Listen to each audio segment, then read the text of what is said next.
প্রকৃতির পুজো করা, নেচারকে পুজো করা, কেন সেগুলো করা হতো? কারণ সেগুলোকে মানুষ কখনোই বশীকরণ করতে পারেনি, সেগুলোকে বশ করতে পারেনি, সেগুলোকে নিজের মতো করে মোল্ড করতে পারেনি, আকার দিতে পারেনি। তাহলে মানুষ যেখানে ভয় পেয়েছে সেখান থেকে এই ধর্মের জন্ম হয়েছে।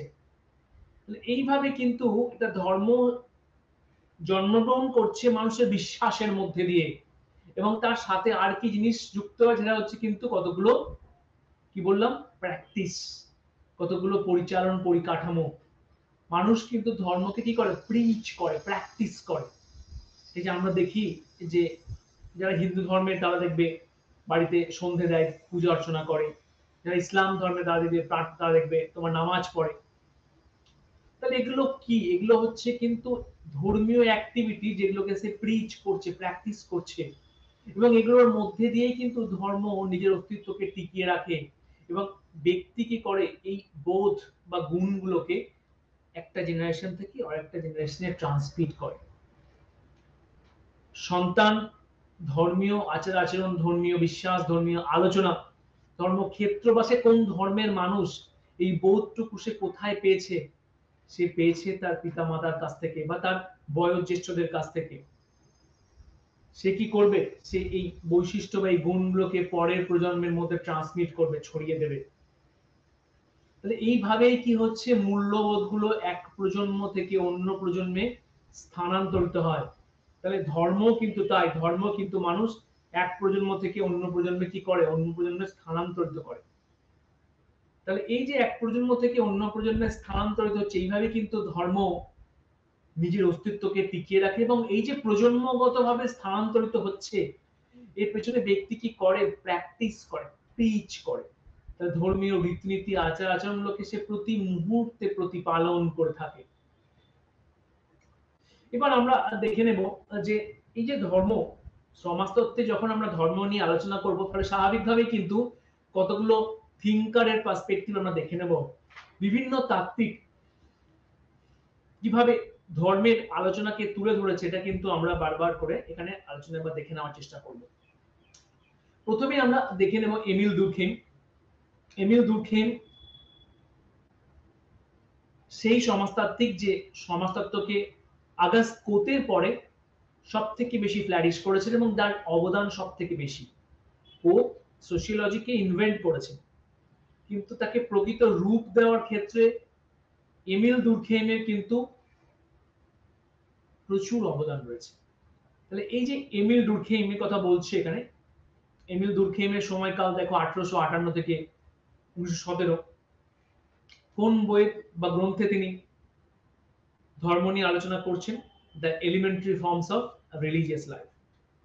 1912-তে এমিল দুর্খেইমের এই গ্রন্থটা প্রকাশিত হয়, এবং এই গ্রন্থে এমিল দুর্খেইম ধর্মের একটা সিস্টেমেটিক ব্যাখ্যা দেওয়া। তাহলে বিংশ শতকের প্রথম দিকে দুর্খেইম যখন ধর্ম সম্বন্ধে লিখছেন, তিনি রিয়েলাইজ করলেন যে এখন ধর্ম কি, এটার অরিজিন খুঁজে পাওয়া ডিফিকাল্ট। কিন্তু ধর্ম কি কাজ করছে, এটাকে খুঁজে পাওয়া সোজা।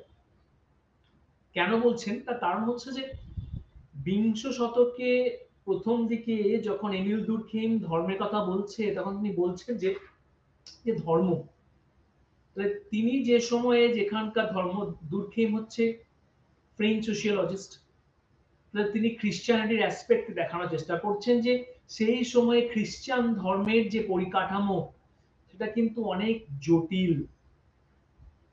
আমরা ধর্মকে কি করে দেখতে পাচ্ছি? ধর্মকে তো আমরা ধরো ডিরেক্ট দেখতে পাই না, পরোক্ষ অ্যাসপেক্টে দেখতে পাই, সোশ্যাল ফ্যাক্টের মতো।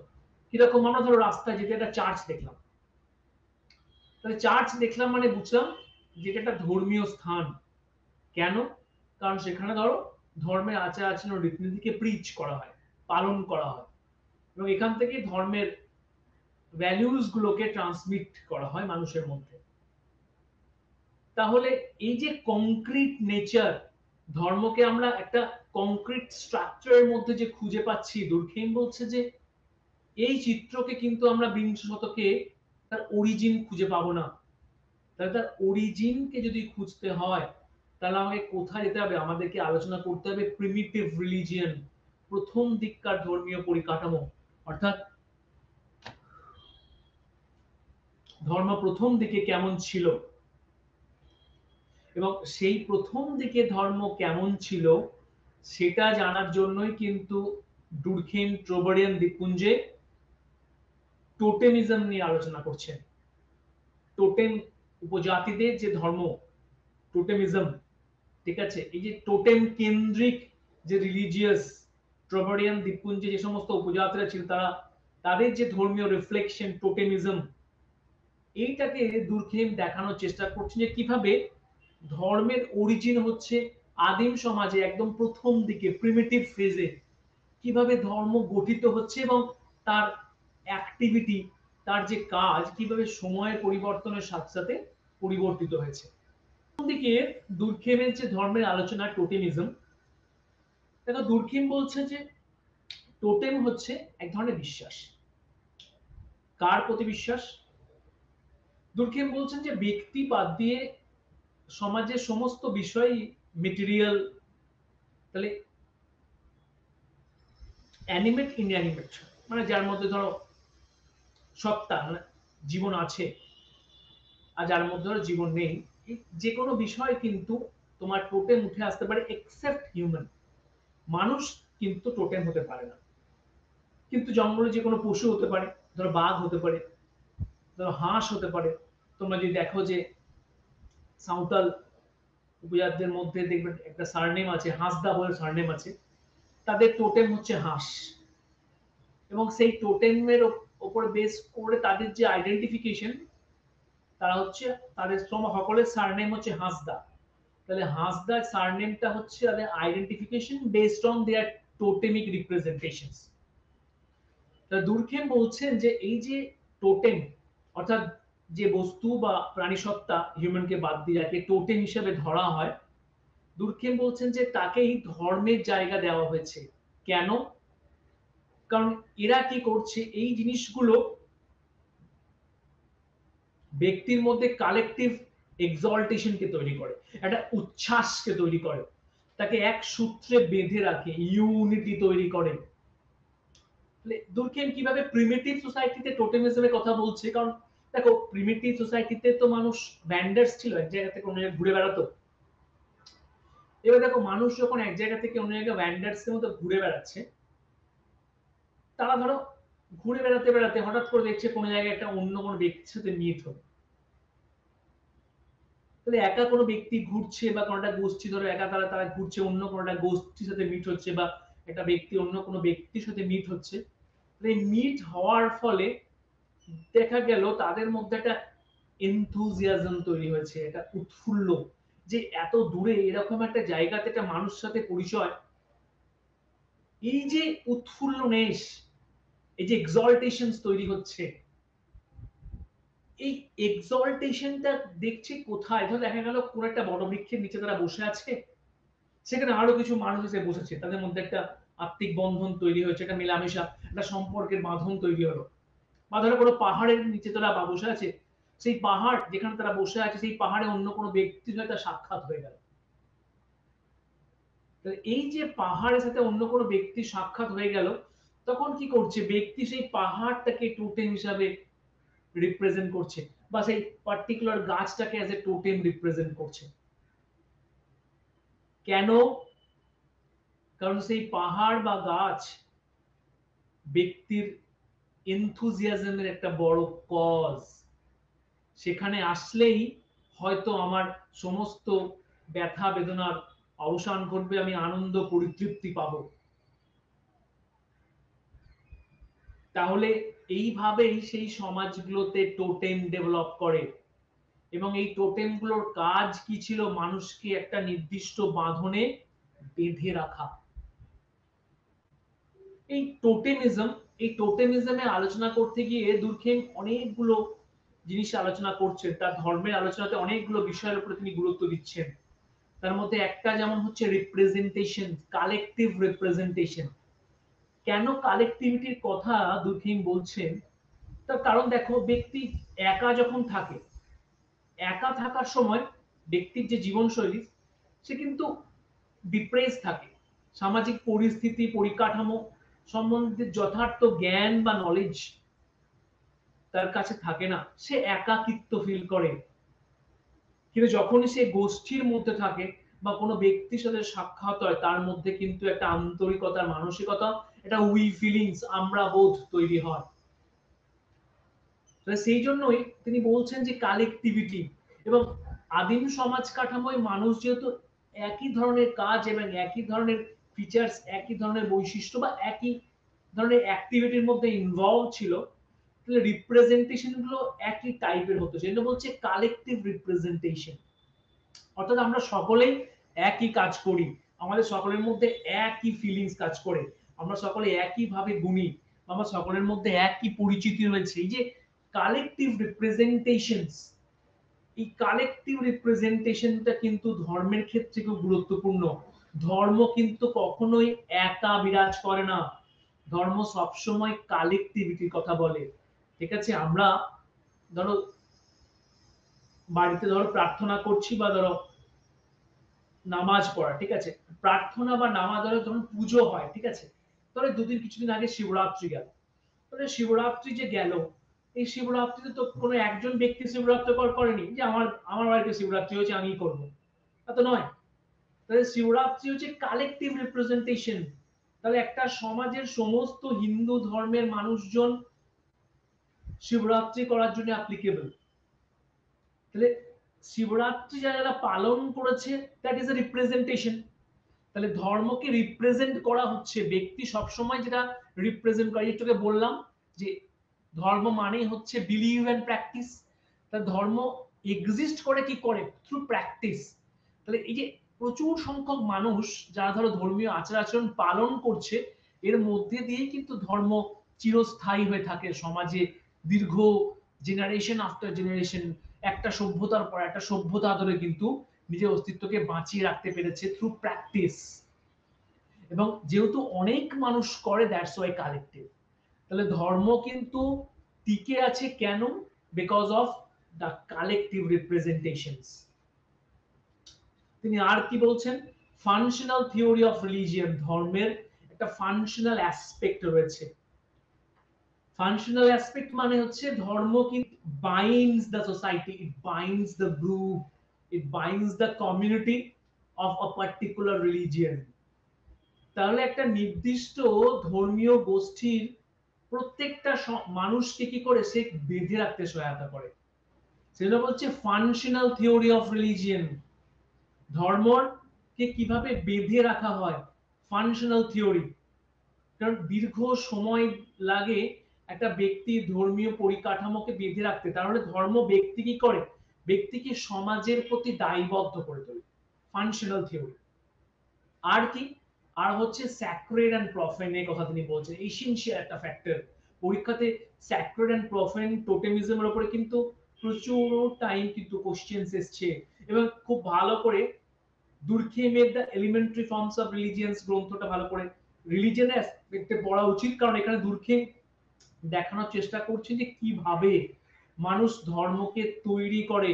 কারণ এই এন্টার আলোচনার মধ্যে দুর্খেম কিন্তু খুব ইম্পর্টেন্ট একটা ফ্যাক্টরের কথা বলছে। আগে স্যাক্রেড আর প্রফেনটা বলে নি। Sacred R প্রফেন, দুর্খেম day to day অ্যাক্টিভিটিকে define করছেন স্যাক্রেড এন্ড প্রফেনের অ্যাসপেক্টে। স্যাক্রেড মানে হচ্ছে পবিত্র, পবিত্র ইন দ্য সেন্স থেকে আমরা কিছু ধর্মীয় অ্যাক্টিভিটি করি, যে অ্যাক্টিভিটি গুলো আমাদের ডে টু ডে বা ডেইলি অ্যাক্টিভিটি থেকে ডিফার করে যায়। যেমন ধরো আমরা বাড়িতে পূজা অর্চনা করি, বা ধরো এই যে এক্সাম্পলটা দিচ্ছিলাম শিবরাত্রি এক্সাম্পল, শিবরাত্রির সময় ব্যক্তি কি করছে? ধরো উপোস করেছে, সে সারাদিন খায়নি,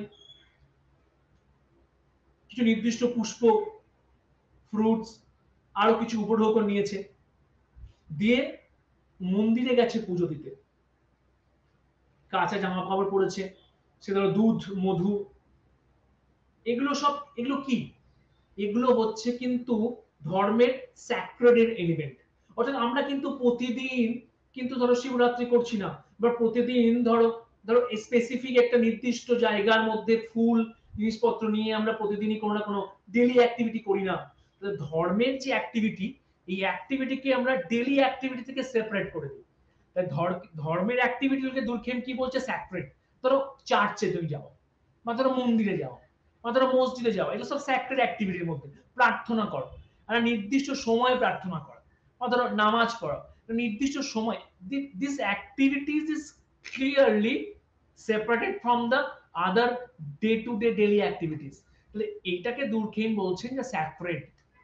এবং বাকি যেগুলো ডেইলি অ্যাক্টিভিটি, যেমন ধরো ব্রাশ করা, ঠিক আছে, আমরা ধরো কলেজে আসা, কলেজে যাওয়া, ঠিক আছে, বইপত্র নিয়ে পড়তে বসা, খাবার, লাঞ্চ, ডিনার, এগুলো সবই কিন্তু ডেইলি অ্যাক্টিভিটির মধ্যে পড়ে। দুর্খেম এভাবে একটা মানুষের কাজকে স্যাক্রেড এন্ড প্রোফান এ ডিফাইন করে দিলেন। এবং একটা ছোট্ট জিনিস দিয়ে দুর্খেমটা শেষ করব। দুর্খেমের এই যে রিলিজিয়ন, দুর্খেম বলছেন যে এই ধর্ম, দুর্খেম কিন্তু কোনো সুপার ন্যাচারাল এন্টিটির উপরে বিলিভ করছে না। দুর্খেম বলছেন যে the entire religion is constructed by the humans. ব্যক্তি নিজেই ধর্ম ক্রিয়েট করছে, তৈরি করছে। অর্থাৎ ব্যক্তি কোথায় ধর্ম ক্রিয়েট করছে? সমাজের মধ্যে। এই যে টোটেমিজমের কথা বলছে, তাহলে টোটেমিজমে কোনো জন্তুকে বা কোনো পাহাড়কে যখন আমি দেবতার আকার বা দেবতার মতো করে পুজো করছি, তাহলে কে করেছে? সমাজের মধ্যে থেকে তৈরি হচ্ছে। তাহলে ব্যক্তি সমাজের মধ্যে থেকে ধর্মকে তৈরি করে তার নিজের জন্যই। সেজন্যই দুর্খেম কিন্তু রিলিজিয়নকে বলছেন সোশ্যাল ফ্যাক্ট। এরপরে আমরা দেখে নেব আরেক ভদ্রলোক, খুব ফেমাস জার্মান সোশিওলজিস্ট বা জার্মান ফিলোসফার।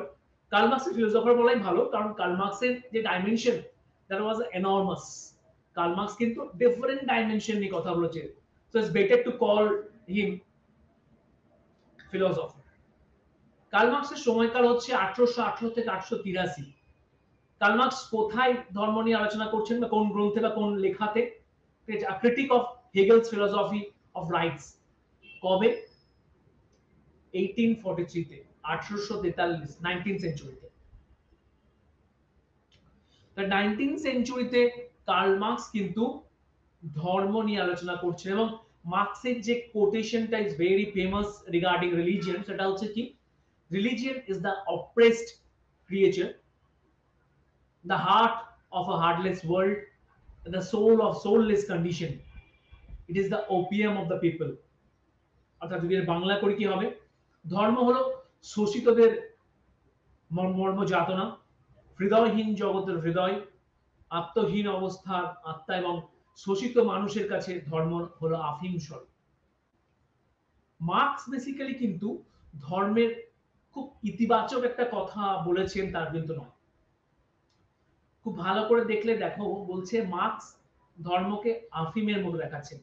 আফিমের কাজ কি? আফিম খেলে কি হয়? আফিম খেলে আমরা কি পড়েছি? আমরা জেনেছি যে আফিম খেলে নাকি, সেবন করলে কি হয়? ব্যক্তির নেশা হয়। তাহলে ব্যক্তি যখন নেশা হয়, তাহলে ব্যক্তির যে ইতিবাচক ডিসিশন নেওয়ার ক্ষমতা বা ব্যক্তির যে স্টেবিলিটি, সেটা দেখবে দুর্বল হয়ে পড়ে। তাহলে ব্যক্তি যদি নেশাগ্রস্ত হয়, তাহলে কিন্তু তার বলে না যে হোশ থাকে না। তাহলে তার যে জীবনশৈলী, তার যে কর্মঠ জীবন, সেখান থেকে সে বিরত হয়ে পড়ে। তাহলে তার যুক্তিকেন্দ্রিক মানসিকতার মধ্যে ছেদ ঘটে। তাহলে কার্ল মার্কস বলছে যত ব্যক্তি ধর্মের প্রতি আকৃষ্ট হবে, যত ধর্মের প্রতি সে যুক্ত হয়ে যাবে, তত সে কিন্তু সমাজ থেকে বিচ্ছিন্ন হয়ে যাবে। কারণ ধর্মের অ্যাক্টিভিটির মধ্যে যত মানুষ ইনভলভ হয়ে পড়বে, সে যুক্তিপূর্ণ কাজ করতে পারবে না, প্রোডাক্টিভ কাজে তার সময় কম ব্যয় হবে। কারণ মার্কসের যদি আলোচনা খুব ভালো করে পড়ার পর দেখবে যে মার্কসের আলোচনার মধ্যে সবসময় কিন্তু economy, productivity, social structure, exploitation, conflict, এগুলো ধরা পড়েছে। তাহলে ব্যক্তির যে পরিচয়, ব্যক্তির যে ইনভেনশন, তার যে প্রোডাক্টিভিটি, ক্যাপাবিলিটি, এগুলো সবের সাথে কিন্তু একটা মোড অফ প্রোডাকশন, একটা প্রোডাকশন যুক্ত রয়েছে। মার্কস কিন্তু প্রথমেই ফার্স্ট হিস্টোরিক্যাল অ্যাক্ট কি বলছে, মানুষ প্রথমেই যে কাজ, প্রথম যে জিনিসটা করেছে, এটা বলছে কি, প্রোডাক্ট প্রডিউস করেছে, কাজ করেছে। তাহলে কাজকে তিনি বলছেন যে ফার্স্ট হিস্টোরিক্যাল অ্যাক্ট। তাহলে যদি কাজের মধ্যে মানুষের ইনভলভমেন্ট কমে যায়, এই কমে যাওয়ার জন্য মার্কস কিন্তু ধর্মকে দায়ী করছেন। তিনি কি বলছেন যে ধর্ম হচ্ছে এমন একটা আফিমের নেশা, যে ব্যক্তিকে সবসময় যেন একটা ঘোরের মধ্যে রেখেছে। সবসময় যেন একটা পরজাগতিক একটা অন্য কোনো প্রেক্ষাপটের উপরে বিশ্বাস, অর্থাৎ তাকে যে কাজ করতে হবে, তাকে যে উপার্জন করতে হবে, তাকে যে ইকোনমিক ডেভেলপমেন্ট করতে হবে, তাকে যে সমাজের জন্য কন্ট্রিবিউট করতে হবে, এগুলো থেকে সবসময় যেন বিরত রাখছে। ধর্ম প্রতি যত বেশি মানুষ আশ্বস্ত হয়ে পড়বে, তত সে যেন কাজ থেকে বিরত হয়ে যাচ্ছে, সে যেন সমাজের প্রোডাকশন প্রসেস থেকে বিরত হয়ে পড়ছে। এই জন্যই মার্কস কি বলছে, মার্কস বলছে the opium of the people. এরপরে যে থিঙ্কারটাকে নিয়ে আমরা আলোচনা করব সেটা হচ্ছে Max Weber, essential thinker. Max ওয়েবারও কিন্তু জার্মান সোশিওলজিস্ট, কার্ল মার্কসও জার্মান, ইভেন ম্যাক্স ওয়েবারও জার্মান। তার সময়কাল কত? 1864 থেকে 1920। ম্যাক্স ওয়েবারের যে যে গ্রন্থটা জনপ্রিয়তা অর্জন করে সেটা হচ্ছে কি, regarding religion, the Protestant ethic and the spirit of capitalism. কোন সময়? 1905। 1905 মানে হচ্ছে 20th সেঞ্চুরি প্রথম দিকে। এই যে 20th সেঞ্চুরির প্রথম দিকে ম্যাক্স ওয়েবার প্রোটেস্ট্যান্ট রিলিজিয়নের কথা বলছেন, এবং এটা খুব মজার বিষয় হলো এই যে Protestant ethic and the spirit of capitalism, এখানে তিনি যে ধর্মের আলোচনা করছেন, এর মধ্যে দিয়ে মার্কস কিন্তু এই যে ওয়েবার কিন্তু মার্কসকে ক্রিটিসাইজ করছেন। মার্কসের একটা আলোচনা আছে বেস অ্যান্ড সুপারস্ট্রাকচার, যেখানে মার্কস বলছে যে অর্থনীতি হচ্ছে বেস, মোড অফ প্রোডাকশন হচ্ছে বেস, কারণ যার উপরে একটা সমাজের সুপারস্ট্রাকচার মানে হচ্ছে অ্যাপার্ট ফ্রম ইকোনমি, যা যেগুলো সমাজে আছে, যেমন ধরো এডুকেশন, রিলিজিয়ন, ইকোনমি, এগুলোকে কিন্তু নির্ভর করে বা নির্ধারণ করে ইকোনমি। তাহলে এই যে বেস অ্যান্ড সুপারস্ট্রাকচারের যে থিওরি কার্ল মার্কস দিচ্ছে, সেখানে ম্যাক্স ওয়েবার তার Protestant ethic and the spirit of ক্যাপিটালিজমের মধ্যে দিয়ে মার্কসের এই তত্ত্বকে ক্রিটিসাইজ করছে এবং দেখানোর চেষ্টা করছেন যে মার্কস যেটাকে সুপারস্ট্রাকচার বলছে, তার মানে ধর্মকে যে সুপারস্ট্রাকচার বলছেন, এবং দেখাচ্ছেন যে যে ধর্মকে তো ইকোনমি নির্ধারণ করে দিচ্ছে অ্যাজ পার মার্কস। ওয়েবার কিন্তু সে কথাটা বলছে না, ওয়েবার কিন্তু ভিন্ন কথা বলছেন, এবং তিনি বলছেন যে কিভাবে জার্মান সোসাইটিতে ধর্ম ক্যাপিটালিজম মানে পুঁজিবাদের ডেভেলপমেন্টে বা উন্নয়নের জন্য স্পিরিট মানে পুশ করেছে, এমন কিছু নীতির ইমপ্লিমেন্টেশন ঘটিয়েছে যা জার্মানিতে ক্যাপিটালিজম বা পুঁজিবাদের ডেভেলপমেন্টের জন্য এটা ম্যাসিভ রোল প্লে করেছে। যদি বলছে যে দা প্রোটেস্ট্যান্ট এথিক, তাহলে প্রোটেস্ট্যান্ট মানে হচ্ছে প্রোটেস্ট্যান্ট রিলিজিয়ন। খ্রিস্টান ধর্মের দুটো দিক আছে আমরা জানি হয়তো, একটা হচ্ছে প্রোটেস্ট্যান্ট, একটা হচ্ছে ক্যাথলিক। তাহলে এই যে প্রোটেস্ট্যান্ট এবং ক্যাথলিক, এই যে দুটো দিক, তাহলে এখানে তিনি কোনটাকে ইম্পর্টেন্স দিচ্ছেন? Protestant religion. প্রোটেস্ট্যান্ট রিলিজিয়নের যে নীতিগুলো সেটা ক্যাপিটালিজমের ডেভেলপমেন্টের জন্য কি প্রপার স্পিরিট প্রোভাইড করেছে, সেটাকে তিনি তার এই গ্রন্থে দেখানোর চেষ্টা করেছেন। দেখো এই যে খ্রিস্টানিটি, খ্রিস্টানিটির দুটো দিক আছে, তাই তো আমরা সবাই জানি। ধর্মে একটা হচ্ছে প্রোটেস্ট, প্রোটেস্ট মানে হচ্ছে বিরোধ করা। কার বিরোধ করেছে? তাহলে প্রোটেস্ট্যান্ট এখানে বিরোধ করছে কে? জন ক্যালভিন। দেখো তার নিচেই আমরা সেই স্লাইডটার মধ্যে দেওয়া আছে ক্যালভিনের ধারণা ঈশ্বর, ঠিক আছে? তাহলে জন ক্যালভিন ক্যাথলিক ধর্মের প্রোটেস্ট করছে, কারণ যে সময়কার কথা এটা, সেই সময় কিন্তু জার্মান সোসাইটিতে ক্যাথলিক ধর্ম মানুষের উপরে কিন্তু খুব কঠোর প্রভাব বিস্তার করে এবং মানুষকে বিভিন্ন দিক থেকে বিভিন্ন সমস্যার মধ্যে ফেলে। এবং এই যে ধর্মীয় যে পোপ বা ধর্মীয় যারা ধর্মযাজক, তারা যে সমস্ত ডিসিশন নিচ্ছিল সেটা কিন্তু যথার্থ সমাজের উন্নয়নের জন্য অ্যাপ্লিকেবল ছিল না বা হচ্ছিল না। তারই প্রোটেস্ট করতে গিয়ে জন ক্যালভিন একটা নতুন ধর্মীয় প্রেক্ষাপট তৈরি করে, সেটাকেই বলা হচ্ছে the Protestant religion. Protestant protest থেকে হয়েছে বলে প্রোটেস্ট্যান্ট, এবং সেখানে কতগুলো প্রিন্সিপালের কথা বলা হচ্ছে যে কি কি করা উচিত, এবং সেগুলো পরোক্ষভাবে দেখো ক্যাপিটালিজমের ডেভেলপমেন্ট নিয়ে আসছে। কি কি করা উচিত এখানে বলা হয়েছে যে ঈশ্বর, তার মানে ঈশ্বর যাকে আমরা প্রার্থনা করব বা যার প্রতি নিজের বিশ্বাসকে সঁপে দেব, তিনি বলছেন যে এই ঈশ্বরের পরিধি বিশাল, অতএব দীর্ঘ সময়ে তার সম্বন্ধে চিন্তা ভাবনা করে লাভ নেই, কারণ যে ব্যক্তি বা যে এক্সিস্ট করে, যে তোমার ধরাছোঁয়ার বাইরে, তার সম্বন্ধে দীর্ঘ সময় চিন্তা ভাবনা করে সময় ব্যয় করার কোনো মানে হয় না। সেকেন্ড কি বলছে? অদৃষ্টের ব্যাখ্যা। অদৃষ্ট মানে, অদৃষ্ট মানে দৃষ্ট, এখানে এটা অদৃশ্য কথাটা ভাগ্য থেকে এসেছে, তাই তো? তা তোমার ভাগ্যে কি আছে, দ্যাট ইজ প্রিডিটারমাইন্ড, তা আগে থেকে ঠিক হয়ে গেছে। তাই গাদা গুচ্ছেন ভাগ্য নিয়ে চিন্তা ভাবনা করে লাভ নেই। You should focus on your work. তোমার কাজ করো, তোমার কাজের মধ্যে দিয়ে তোমার ভাগ্যের রিফ্লেকশন ফুটে উঠবে। অতএব সেখানে বেশি সময় ব্যয় করার কোনো মানে হয় না। কর্মই ধর্ম। কাজ করার কথা বলছে, কাজের থেকে বড় বড় রিলিজিয়ন কিছু নয়। যত বেশি তুমি কাজ করবে, যত বেশি তোমার প্রোডাক্টিভিটিতে ইনভলভমেন্ট থাকবে, কন্ট্রিবিউশন থাকবে, তত সমাজের ডেভেলপমেন্ট হবে, অ্যাজ ওয়েল অ্যাজ ব্যক্তির নিজের ডেভেলপমেন্ট হবে। আর কি বলছে? পবিত্র দিনে ছুটি অপ্রয়োজনীয়। অর্থাৎ যত বেশি ছুটি নেওয়া হবে, তত কিন্তু প্রোডাক্টিভিটি কমবে। ধরো ফ্যাক্টরিটা চলছে, ফ্যাক্টরিটা 7 দিন বন্ধ আছে, তো 7 দিন বন্ধ থাকলে 7 দিন অ্যাক্টিভিটি, প্রোডাক্টিভিটি কাজ বন্ধ হয়ে যাবে। সেজন্য বলছে যে প্রোডাক্টিভ কাজে যত পারো সময় ইউটিলাইজ করো, ছুটি নিও না। ছুটি নিলেই প্রোডাক্টিভিটি বন্ধ হয়ে যাবে। সেটা দেখবে যে ইউরোপিয়ান কান্ট্রি গুলো, ঠিক আছে, ইভেন ধরো তুমি ধরো চাইনিজ কান্ট্রি গুলো দেখো, দে আর ভেরি মাচ প্রোডাক্টিভ। তারা কাজে দীর্ঘ সময় ব্যয় করে, তারা লং টাইম শিফটে কাজ করছে, ঠিক আছে, 24x7 কাজ করে, 2-3টে শিফটে কাজ করে, কাজ বন্ধ রাখে না। যত বেশি কাজ হবে, তত বেশি প্রোডাক্টিভিটি বাড়বে, তত কিন্তু কি হবে, সোসাইটি ডেভেলপমেন্ট হবে। যেটা বলছে পবিত্র দিনে বেশি ছুটি নিয়ে, ঠিক আছে, প্রোডাক্টিভিটিকে হ্যাম্পার করো না। আম্বানি গ্রুপস বা ধরো তোমার আদানি গ্রুপস, তারা দেখবে বিভিন্ন বিজনেস তারা নিজেদের টাকাকে ইনভেস্ট করেছে। তাহলে একটা নির্দিষ্ট বিজনেসে করছে না, ডিফারেন্ট টাইপ অফ বিজনেস টাকা ইনভেস্ট করছে। তার মানে কি, বিজনেসটাকে রোল করাচ্ছে। তাহলে সে টাকা ধার নিচ্ছে, অন্য জায়গায় টাকা টাকা ব্যয় করছে, আবার ধার নিচ্ছে, ব্যয় করছে। তাহলে প্রত্যেকেরই বাইবেল পড়তে জানা উচিত। অর্থাৎ বাইবেল যদি তোমাকে পড়তে হয়, তাহলে তোমাকে এডুকেটেড হতে হবে। You have to be educated. তাহলে পরোক্ষভাবে কার ডেভেলপমেন্ট করছে? এডুকেশনের ডেভেলপমেন্ট করছে। ভারতীয় সমাজে কটা ব্যক্তি তার ধর্মগ্রন্থ সম্বন্ধে জ্ঞান রাখে, নলেজ রাখে?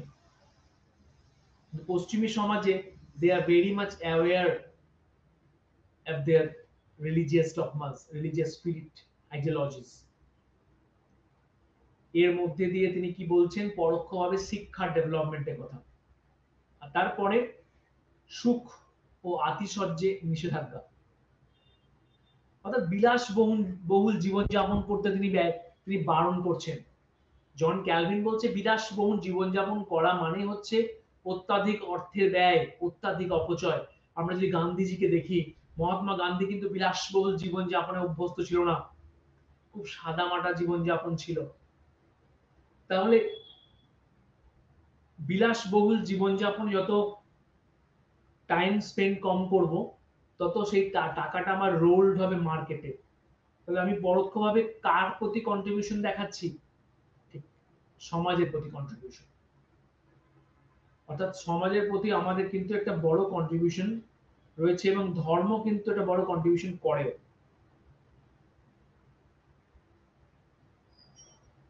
এইখানে কিন্তু ম্যাক্স ওয়েবার সেগুলোকেই দেখানোর চেষ্টা করে। যদিও max weber Chinese religion, Indian religion নিয়ে আলোচনা করেছিলেন এবং বারবার দেখিয়েছেন যে কিভাবে এই যে প্রোটেস্ট্যান্ট রিলিজিয়ান যেমন ক্যাপিটালিজমের ডেভেলপমেন্টে সাহায্য করেছে, ভারতের যে রিলিজিয়ান বা চাইনিজ রিলিজিয়ানে কিন্তু সেই গুণগুলো ফুটে ওঠেনি।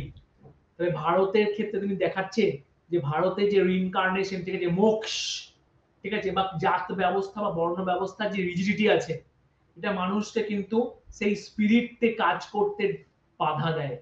যার ফলে ভারতবর্ষের ডেভেলপমেন্ট কিন্তু পশ্চিমী সমাজের ডেভেলপমেন্টের মতো নয় বা তার মতো হয়নি। তারপরে স্লাইডে আমরা যাব। তাহলে এখানে আমরা দেখে নেব যে এই যে ভারতের ধর্ম ও সমাজের উপরে যে দৃষ্টিভঙ্গি, এখানে দুটো পার্সপেক্টিভ দেখে নেব, ঠিক আছে। একটা হচ্ছে প্রথম দিককার ওরিয়েন্টালিস্ট পার্সপেক্টিভ, এবং তারপর হচ্ছে ইন্ডোলজিক্যাল পার্সপেক্টিভ। ওরিয়েন্টালিস্ট কারা? যারা ভারতবর্ষে এসেছিল, ওরিয়েন্ট, ঠিক আছে, ওরিয়েন্ট মানে যারা কন্টিনেন্ট, যারা যারা বাইরে থেকে আসছে তাদেরকে বলা হতো ওরিয়েন্টালিস্ট।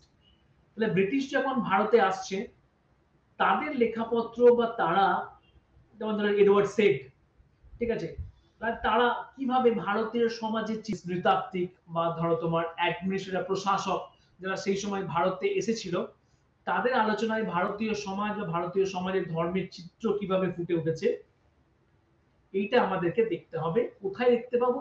Orientalist view point. আর একটা কি? আর একটা হচ্ছে ইন্ডোলজিক্যাল ভিউ পয়েন্ট।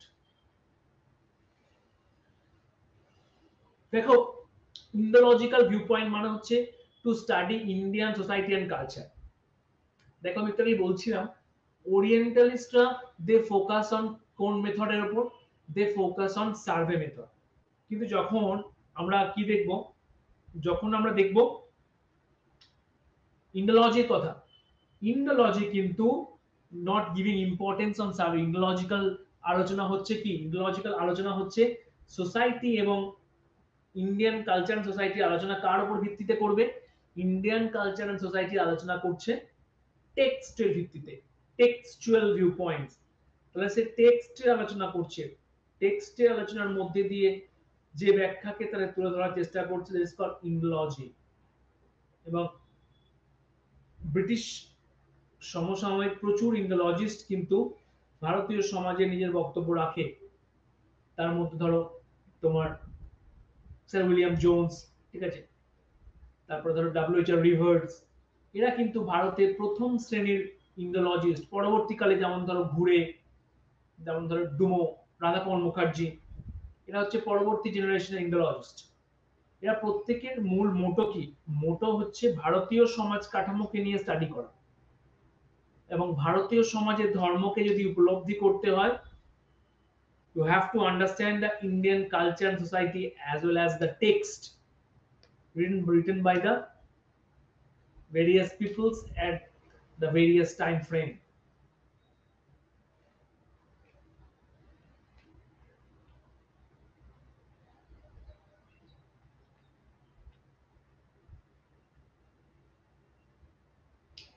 তবে এখানে ভারতের কিছু গুরুত্বপূর্ণ ধর্মের কথা বলা হচ্ছে: হিন্দু, মুসলিম, খ্রিস্টান, শিখ, বুদ্ধিস্ট এবং জৈন।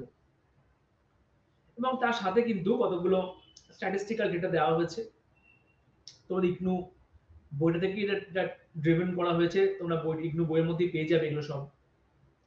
তাহলে এই যে ছটা ইম্পর্টেন্ট ধর্ম, অর্থাৎ এই ছটা ধর্মের মানুষ কিন্তু ভারতে বসবাস করে: হিন্দু, মুসলিম, খ্রিস্টান, শিখ, বুদ্ধিস্ট এন্ড জৈন।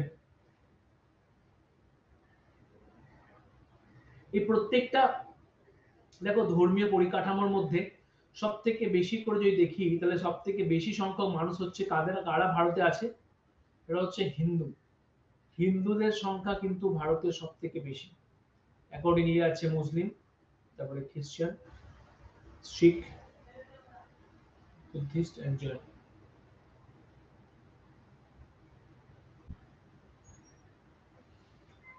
এখানে যে জিনিসটা মাথায় রাখতে হবে, হিন্দু, মুসলিম, খ্রিস্টান, শিখ, বৌদ্ধিস্ট এবং জৈন, এগুলো যে এই ধর্ম সম্প্রদায়ের মানুষরা ভারতীয় সমাজে কি কন্ট্রিবিউট করছে এবং কিভাবে বিভিন্ন থিঙ্কাররা এই সমস্ত ধর্মীয় পরিকাঠামো নিয়ে আলোচনা করছে। আমরা যদি ঘুরের আলোচনা দেখি, আমরা যদি শ্রীনিবাসের আলোচনা দেখি, তাহলে প্রত্যেকের মধ্যে কিন্তু এই ভারতীয় সমাজের ধর্মীয় পরিকাঠামো কিন্তু সোশিয়োলজিতে সব থেকে বেশি কন্ট্রিবিউশন রেখেছে। এবং যে কোনো বিষয়ে আমরা সোশিয়োলজি ক্লাসিক্যাল যে বিষয় নিয়ে আলোচনা করব, তাহলে কিন্তু এই তিনজনের নাম ঘুরে ফিরে বারবার আসবে। কার কার নাম বললাম? মার্কস, দুর্খেম এবং ওয়েবার, তাই তো? আর এক্ষেত্রে আমরা দেখে নিলাম orientalist view point, Indological view point, আর হচ্ছে ভারতের বিভিন্ন ধর্মীয় প্রেক্ষাপট। এরপরে আমরা যে টপিকটা ধরবো সেটা হচ্ছে সেকেন্ড টপিকটা। সেকেন্ড টপিক মানে হচ্ছে এখানে ইউনিট 8। ইউনিট 8 এর যে টপিক সেটা হচ্ছে কি দলিত। দলিত শব্দটা হয়তো আমাদের প্রত্যেকেরই শোনা। এবং যখনই আমরা দলিতের কথা বলি, দু তিনজনের নাম কিন্তু বারবার ঘুরে ফিরে আসে। একটা হচ্ছে গান্ধী, আর একটা হচ্ছে আম্বেদকর। তো যাই হোক, দলিত কাকে বলে বা দলিত সমাজ কাঠামোর যে চিত্র, এটাকে একটু স্পষ্ট করে বুঝে নেব। কি বলছে? সমসাময়িক ভারতে দলিতরা এখনো অস্পৃশ্যতার কলঙ্ক বহন করে এবং ভয়ঙ্কর আর্থসামাজিক এবং সাংস্কৃতিক বৈষম্যের সম্মুখীন হয়। দলিতরা বংশ পরম্পরায় সম্পদ, ক্ষমতা এবং সামাজিক গ্রহণযোগ্যতা বা সামাজিক মর্যাদা থেকে বঞ্চিত। কে দলিত বা কারা দলিত? শাহ তার 2004 লিখছে, এই যে দলিত সম্প্রদায় কি করে বুঝবো? দ্য পিপল যারা সমাজ থেকে অনেক বেশি বঞ্চিত, সমাজের অন্য সম্প্রদায়ের মানুষরা যাদেরকে বঞ্চিত করে, যাদেরকে সমস্ত ক্ষেত্র থেকে দূরে সরিয়ে রেখেছে। আর কি দেখবো? আনটাচেবলস।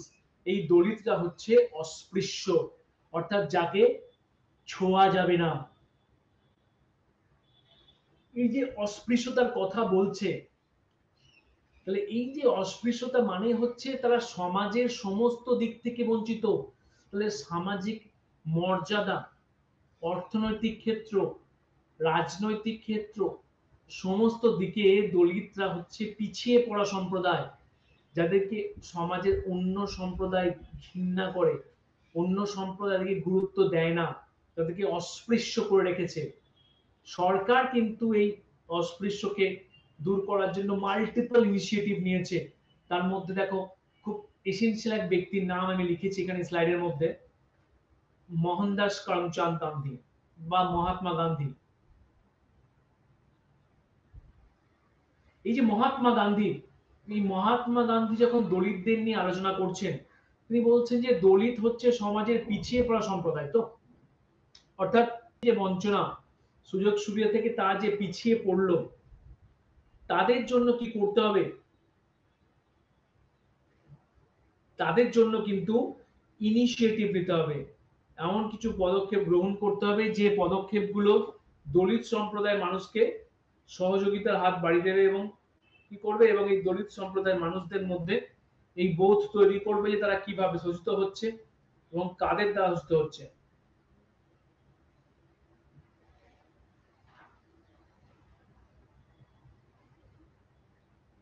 দেখো এখানে মোহনদাস করমচাঁদ গান্ধী কথা বলা হচ্ছে, M K Gandhi. M K Gandhi কিন্তু এই হরিজনদের কি বলছে? এই হরিজনদের বলছে গড, চিলড্রেন অফ গড। কেন? উদ্দেশ্যটা কি? কেন বলতে চাইছে?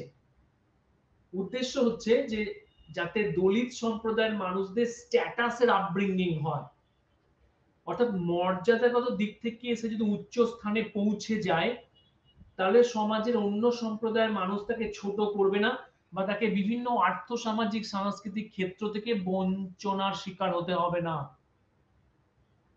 তাহলে এই দলিত সম্প্রদায়ের মানুষদের জন্য কিসের ব্যবস্থা হলো? এই দলিত সম্প্রদায়ের মানুষদের জন্য ব্যবহারিক চাহিদার পরিপূরণ ঘটানোর জন্য কি হবে? ধর্মীয় চাহিদা, ধর্মীয় চাহিদা পরিপূর্ণ করতে হবে। সেই জন্যই কিন্তু কি বলছে? সেই জন্যই কিন্তু বলা হচ্ছে যে ভারতবর্ষে দলিত সম্প্রদায়ের মানুষজন, যাদেরকে গান্ধী হরিজন বলছে, তার মধ্যে তাদের সুষ্ঠু বিকাশ ঘটানোর চেষ্টা করেছেন। বোঝা গেল? তাহলে এখানে গান্ধীজি দলিতদের বলছে হরিজন বা চিলড্রেন অফ গড। এরপরে আমরা যে পয়েন্টটা দেখব, সেগুলো হচ্ছে বর্ণ এন্ড জাতি, অস্পৃশ্যতা, ব্রাহ্মণ্য হিন্দু ধর্ম এবং বিকল্প ধর্মীয় আন্দোলন, যার মধ্যে আমরা ভক্তি আন্দোলন দেখব। তাহলে দেখো, বর্ণ এন্ড জাতি, দলিত আমরা পড়ছি, দলিতের মধ্যে আমরা দেখব যে বর্ণ এন্ড জাতি ব্যবস্থার একটা গুরুত্ব রয়েছে। কারণ যাদেরকে দলিত বলা হলো, যাদেরকে যারা অস্পৃশ্য, যাদেরকে যারা অচ্ছুত করে রাখা হয়েছে, তা তো আর এমনি এমনি অচ্ছুত হয়ে যায়নি। তাহলে কি করা হয়েছে? তার প্রথম দিকে কিন্তু বর্ণ ব্যবস্থা ছিল, আনটাচেবলস। এই যে আনটাচেবলস যাদেরকে অস্পৃশ্য করে রাখা হতো, এই অস্পৃশ্য কার বেসিসে করে রাখা হতো? ব্রাহ্মণিক্যাল এন্ডেভিয়ার, ব্রাহ্মণ্য নীতি।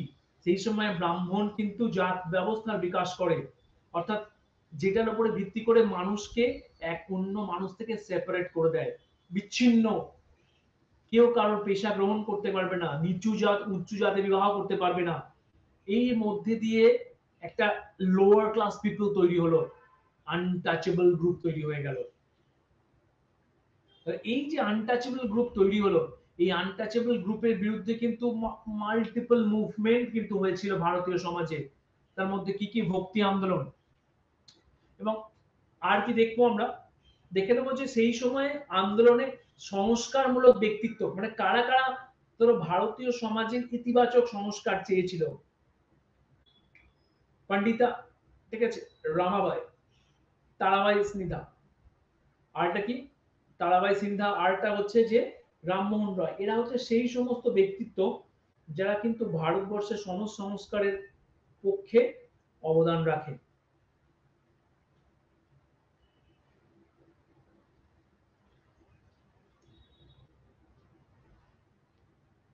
এরপরে আমরা দেখে নেব কয়েকগুলো সোশ্যাল থিঙ্কার অর্থাৎ মুভমেন্ট। দলিত আজ যে জায়গায় আছে, একটা সময় ছিল যখন ধরো আম্বেদকর ছিল, কারণ আম্বেদকর নিজেও সেই গোষ্ঠীরই একজন সদস্য। তিনি বলছেন যে সমাজ কাঠামো কিন্তু খুব বর্বর ছিল, সমাজ কাঠামো কিন্তু খুব ডিস্ট্রাকটিভ ছিল। দলিত সম্প্রদায়ের মানুষদেরকে কিন্তু প্রচুর অত্যাচার করা হতো এবং তাদেরকে সব জায়গা থেকে নেগলিজেন্সি সহ্য করতে হতো। এই যে নেগলিজেন্সি সহ্য করতে হতো, এই যে তাকে সমাজের সব জায়গা থেকে সে বঞ্চিত ছিল, এই বঞ্চনা, এই প্রত্যেক জায়গাতে বঞ্চনার বিরুদ্ধে কি গড়ে উঠেছে? বঞ্চনার বিরুদ্ধে গড়ে উঠেছে আন্দোলন। তাহলে সমাজ সংস্কারক আন্দোলনের কথা বলছে কে? দলিত নেতা। নাম কি? জ্যোতিবা ফুলে। জ্যোতিবা ফুলে কিন্তু সমাজ সংস্কারের কথা বলতে চাইছে, যে কোন কোন পদক্ষেপ গ্রহণ করা উচিত, কোন কোন বিষয়গুলো সমাজের ডেভেলপমেন্ট করবে, কোনগুলো ব্রিটিশদের আমরা মেনে নেব না, বা সেই সময়ে সমাজ কাঠামো যেগুলোকে ব্যক্তির উপরে চাপিয়ে দিচ্ছে তা আমরা মেনে নেব না, তার বিরুদ্ধে যাব। তাহলে এই যে জ্যোতিবা ফুলে যখন দলিতদের আপব্রিঙ্গিং এর কথা বলছে, রিফর্মের কথা বলছে, পুনরুত্থানের কথা বলছে, তখন কিন্তু দেখে নেব যে তিনি কোন কোন দিকগুলোকে প্রাধান্য দিচ্ছেন। ফার্স্ট পয়েন্ট, তিনি উচ্চ বর্ণের নিপীড়নের বিরুদ্ধে শক্তিশালী প্রতিরোধ গড়ে তুলেছিলেন এবং দরিদ্র, অশিক্ষিত, অস্পৃশ্য এবং মহিলাদের মধ্যে কাজ করেছিলেন। অর্থাৎ উচ্চ বর্ণ মানে এখানে বলছে যে হিন্দু, হিন্দুর মধ্যে ব্রাহ্মণ। তাহলে ব্রাহ্মণ তো উঁচু জাত। তাহলে যদি বর্ণ ব্যবস্থায় দেখি আমরা, বর্ণ ব্যবস্থায় আমি আগে দিনই বলে দিচ্ছিলাম আগের সিলেবাসের আগের টপিকে, ব্রাহ্মণ, ক্ষত্রিয়, বৈশ্য, শূদ্র আনটাচেবলস, অস্পৃশ্য। তাহলে ব্রাহ্মণ সমাজের সব থেকে উপরে বিলং করছে, সেখান থেকে রুলস এন্ড রেগুলেশনস ফ্লো হয়ে বিভিন্ন জাতের মধ্যে ছড়িয়ে যাচ্ছে, বিভিন্ন বর্ণের মধ্যে ছড়িয়ে যাচ্ছে। তাহলে when they try to dealing or conversation with a particular social structure or religious structure, the Dalit have to go to the Brahmins. তাহলে ব্রাহ্মণিক্যাল এন্ডেভিয়ার যেহেতু সমাজটাকে রেগুলেট করছে, তার মাঝখানে সেই জন্যই কিন্তু দলিতরা চাওয়াচাইতে পড়ে গেছে, তারা কিন্তু বিভিন্ন সমস্যার সম্মুখীন হচ্ছে। সেই জন্য প্রথমেই তিনি কি বলছেন? প্রথমে বলছেন যে উচ্চ বর্ণের নিপীড়নের বিরুদ্ধে শক্তিশালী প্রতিরোধ, অর্থাৎ এমন একটা ইনিশিয়েটিভ নাও, এমন একটা সংগ্রামের পথ বেছে নাও, যে সংগ্রামটা কি করবে? দলিত সম্প্রদায়ের বিরুদ্ধে, ব্রাহ্মণ বা যারা উঁচু জাতের মানুষ যে প্রেশার বা চাপ সৃষ্টি করেছে, তার থেকে রিলিফ পাওয়া যায়। সেই জন্যই কিন্তু তিনি অস্পৃশ্য, মহিলা প্রত্যেকের শিক্ষা ব্যবস্থার দিকে গুরুত্ব দিয়েছেন। কারণ শিক্ষা ব্যবস্থায় প্রয়োজন আছে, শিক্ষা ব্যবস্থায় কোনো পরিস্থিতিকে বুঝতে পারবে এবং সেগুলো সম্বন্ধে সে তার সন্তান, পিতামাতা এবং অন্যান্য কলেজের শিক্ষকদের, ঠিক আছে, ক্ষেত্রে কাজে লেগে যাবে। তার মানে কি কাজে লেগে যাবে? ইন দা সেন্স কি? তার মানে হচ্ছে you have to know the situations and you have to choose the proper eradication so that you can defeat the problems. তাহলে অশিক্ষিত বা অস্পৃশ্য মহিলা, ঠিক আছে, যা তাদেরকে তিনি একত্রিত হওয়ার কথা বলছেন। ইউনাইটেড ইউনাইটেড হলেই কিন্তু সমস্যার সমাধান ঘটবে, ইউনাইটেড হলেই কিন্তু সমাজের বিরুদ্ধে রুখে দাঁড়ানো যাবে। কারণ দীর্ঘ সম্প্রদায়ের মানুষ কিন্তু সমাজে প্রতিষ্ঠা করেছে, এবং প্রতিষ্ঠা করেছে ইন দ্য সেন্স কিন্তু বলতে চাইছি যে উঁচু জায়গায় রয়েছে, এবং তারা পরোক্ষভাবে নিচু সম্প্রদায়ের মানুষদের শোষণ করছে। তাহলে দলিত হচ্ছে জ্যোতিবা ফুলে দলিতদের সেই শোষণের ভয়েস, যে শোষণ তারা ফেস করেছে দীর্ঘ সময় ধরে। তাহলে এখানে জ্যোতিবা ফুলে হচ্ছে সেই অ্যাক্টিভিস্ট, ঠিক আছে, সেই রেভলিউশনারি অ্যাক্টিভিস্ট যে বিভিন্ন আন্দোলনের মধ্যে দিয়ে সমাজের পরিবর্তনের কথা বলছে, এবং তিনি বলছেন যে এই পরিবর্তন কিন্তু একদিনের নয়, এই পরিবর্তন দীর্ঘস্থায়ী, গ্র্যাজুয়ালি পরিবর্তন হতে হবে। তবে কিন্তু দলিতদের যে সমাজে যে নিপীড়ন যে অবস্থা, তার কিন্তু যথার্থ পরিবর্তন ঘটানো সম্ভব হয়ে যাবে। আর কি কি হয়েছে? 1875 সালে সংশোধক সমাজ প্রতিষ্ঠা হয়। সংশোধক সমাজ, ঠিক আছে, সংশোধক সমাজ মানে ডেটা প্রসেসেস। ব্রিটিশ যখন ভারতে আসে, সে সেন্সাস যেটা দিয়েছিল, সেই সেন্সাস যেটা কোথায় হয়? ইতিহাস এশিয়াটিক সোসাইটি, তো তাহলে এশিয়াটিক সোসাইটি যখন হচ্ছে, তাহলে পুরনো যে ধ্যান ধারণা, পুরনো ধ্যান ধারণার জন্য নতুন নতুন সমাজ কাঠামো গড়ে তুলতে হবে, নতুন নতুন সমাজের ইনিশিয়েটিভ নিতে হবে, যাতে সবকিছুর মধ্যে একটা সংশোধন ঘটানো যায়। দেখো একটা সময় ছিল তোমরা কিপ্যাড ফোন ব্যবহার করতে, কিন্তু সমাজের ডেভেলপমেন্ট হয়েছে, টেকনোলজিক্যাল ডেভেলপমেন্টের ফলে কিপ্যাড ফোনের গুরুত্ব কমে গিয়ে, ঠিক আছে, touch screen, full body touch screen phone চলে এসছে। তাহলে সংশোধন কি করলো? সংশোধন রিপ্লেস করে দিচ্ছে। তাহলে সংশোধনের প্রয়োজন রয়েছে। দলিত সম্প্রদায়ের মানুষরা যদি তাদের অবস্থার প্রপার সংশোধন করতে না পারে, তাহলে তাকে দীর্ঘ সময় সময় ধরে এই শোষণ সহ্য করতে হবে। সেই জন্য কিন্তু জ্যোতিবা ফুলে কি করছে? শিক্ষা ব্যবস্থার কথা বলছে, যে এডুকেশন ব্যবস্থার প্রয়োজন রয়েছে, স্কুল কলেজের ছেলে মেয়েদের, মহিলাদের শিক্ষিত হওয়ার প্রয়োজন। তবেই তারা ভালো জায়গায় জব পাবে, তবেই তারা নিজেদের ভয়েসকে রেইজ করতে পারবে, সঠিক ভুলের ব্যাখ্যা করতে পারবে। এইভাবে কিন্তু জ্যোতিবা ফুলে আন্দোলন গঠন করার মধ্যে দিয়ে সমাজে পরিবর্তন নিয়ে আসার ক্ষেত্রে র্যাডিক্যাল রোল প্লে করে।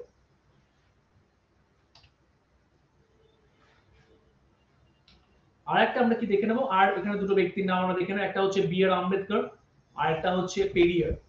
বি আর আম্বেদকর, পেরিয়ার, এরাও কিন্তু সোশ্যাল অ্যাক্টিভিস্ট, এরাও কিন্তু সমাজ ব্যবস্থায় পরিবর্তন নিয়ে আসার জন্য তৎপর। বি আর আম্বেদকর কিন্তু সংবিধান প্রণেতা, এবং তিনি কিন্তু নিজেও দলিত সম্প্রদায়ের মানুষ, ফলে স্বাভাবিকভাবে তিনি কিন্তু তাদের সমস্যাটা নিগুড়ভাবে গোড়া থেকে বুঝতে পেরেছিলেন, এবং তিনি কিন্তু বারবার রাজনৈতিক অধিকার পাওয়ার দিকে সোচ্চার হয়েছে, যে দলিতদেরকে রাজনৈতিক ফিল্ডে আসতে হবে। রাজনীতি হচ্ছে সেই ক্ষমতা যে দলিতদেরকে প্রকৃত মর্যাদা দিতে পারবে, প্রকৃত ক্ষমতা হাতে দিতে পারবে। রাজনীতির ক্ষেত্রে তাদের যে অংশগ্রহণ, সেজন্য তিনি কিন্তু রিজার্ভেশনের কথা বলছেন, যে যারা পিছিয়ে পড়া সম্প্রদায়, দলিত সম্প্রদায়ের মানুষদের, তার জন্য রাজনীতিতে অংশগ্রহণের প্রয়োজন রয়েছে। কারণ তারাই তাদের ভয়েসকে রেজ করতে পারবে। একটা ব্যক্তি কি সমস্যা, একটা সংগঠন কি সমস্যা ফেস করছে, সেখান থেকে কোনো রিপ্রেজেন্টেটিভ থাকে, তবে তার কাছ থেকে কিন্তু প্রকৃত চিত্র আমরা জানতে পারবো। আরেক ব্যক্তি আমরা কাকে পেয়েছি? পেরিয়ার। পেরিয়ার কিন্তু সেলফ রেসপেক্ট লীগ গঠন করছেন, এবং সেলফ রেসপেক্ট লীগ গঠন করে তিনি কি দেখাতে চাইছেন? তিনি ধর্ম এবং জাতির বিরুদ্ধে আন্দোলন করছেন। তিনি বলছেন যে হিন্দু জাত ব্যবস্থা বা হিন্দু সমাজের মধ্যে যে ধর্মীয় নেচার, এটাই ব্যক্তির মধ্যে এমন একটা স্ট্রাকচারকে রিপ্রেজেন্ট করেছে, যেটা কিন্তু ব্যক্তির অবস্থার পরিপূরণের দায়ী। এইভাবেই কিন্তু আমরা দেখে নেব যে দলিত সম্প্রদায় কিভাবে ফরমেশন ঘটানো সম্ভব। Thank you.